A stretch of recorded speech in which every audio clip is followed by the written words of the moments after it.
tsunami kan. Jadi nyan ke yang drone tanya yang bono nih abu. Memang yang kredit poin di dalam upaya untuk mencapai harapan dan cita-cita serta cinta bangsa Aceh terhadap Aceh. Jadi hanapu bunda dan gelisah. Yang penting be kekerasan. Be sagai-sagai terpancing. Dan be sagai-sagai na upaya diadu domba orang Aceh oleh pihak-pihak yang nak tenang dengan Acehnya pekan dalam kategori ken damai berarti jih menyerah. Tapi damai dalam konteks berjuang.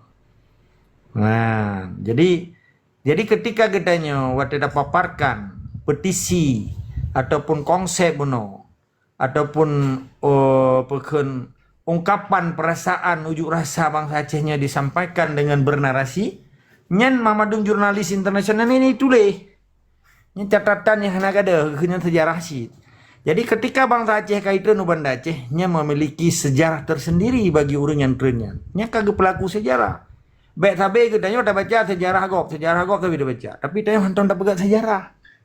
Makanya nanti yang balung dengan umulun karap 60 insyaallah ilun cukup galak lum pegang sejarah di Acehnya. Sabab menyetami dapeng haida sedotnya urun kaya dunia dong. Kiman tak saingi urun kaya, kami dapeng pihan kaya. Gatian pihan kaya pitang. Menyekun bahasa. Belum menyepejuang sih, gebi kaya Allah menyegebi kaya hana demi berjuang aduh ta gutu-gutu manto mewah. Gaduh ta gutu-gutu gede.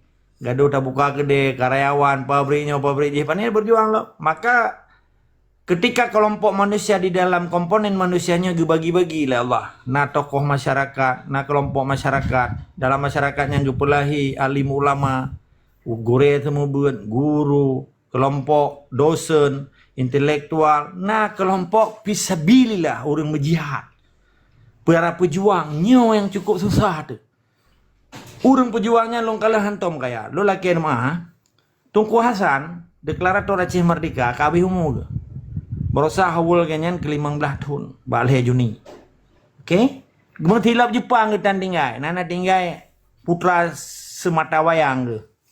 Tunku Karim pak pi tinggal mewate meninggal kan iwo kan. Yang memadung kehendak Allah. Jadi ketika pejuangnya Nabi Muhammad tinggal harta tunggu. Yang nabak pejuangnya kemuliaan. Maka pejuangnya dikenang sepanjang masa. Ketika orang toke ubiraya peng, ubiraya pobri, peng cukup jai. Tetapi begitu meninggal hana satu riron, cuma 7 orang kayak itu riron. Tapi menyapu pejuang, mekalan.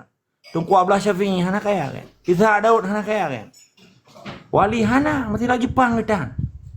Hana harta ketinggai. Tetapi pakan dikenang karena tujuan yang cukup mulia. Belum tentang perjuangan Islam yang cukup suci ya. Akan dikembalikan dalam Allah di muka bumonyo sekalipun orangnya hana truk. Galom truk kan hana truk, galom truk. Insyaallah.